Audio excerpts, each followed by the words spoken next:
Bonjour à tous, je suis Déborah, graphiste et web designer au sein du service marketing de GPS Monaco Group. Si vous n'êtes pas familier avec l'univers du marketing et du graphisme, vous vous demandez peut-être de quelle manière construit-on un packaging? Je vais répondre à cette question dans cette vidéo. À réception d'une commande d'un nouveau produit, nous recevons de la part de nos collaboratrices en Chine ou directement du fournisseur si la fabrication s'effectue dans un autre pays, un simple patron sur fond blanc. Il peut être à taille réelle ou à échelle s'il est trop grand. Certaines caractéristiques sont à afficher obligatoirement sur le packaging et diffèrent selon le type de produit.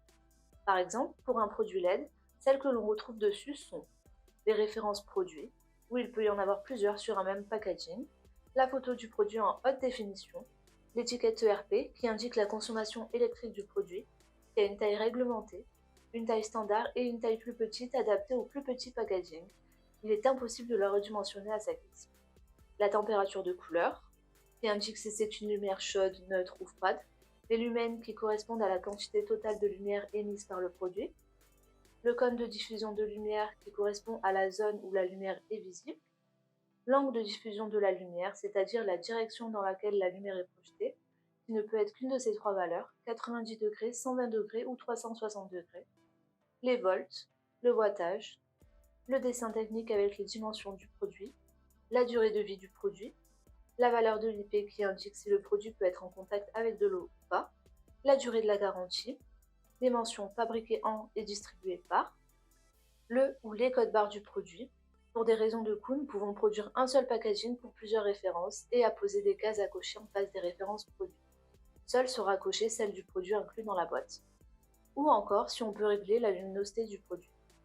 On retrouve également des logos obligatoires, le logo CE et celui des autres normes auxquelles répond le produit, ainsi que des logos de recyclage, la poubelle barrée et les nouveaux logos CO obligatoires afin de faciliter le recyclage en fin de vie. Il est important de noter que ces logos ont une taille minimum réglementée. En plus d'un packaging, nous créons également des stickers pour votre produit.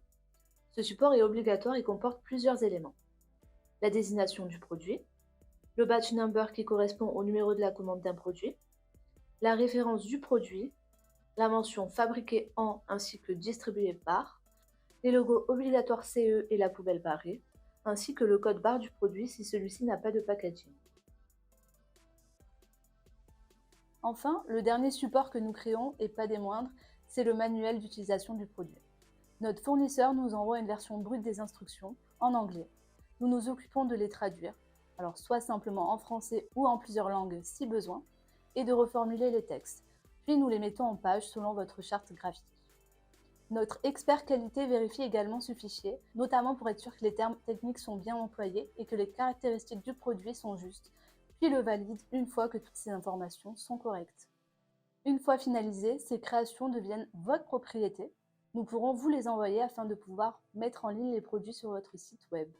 Merci d'avoir visionné notre vidéo et à très vite pour de prochaines vidéos.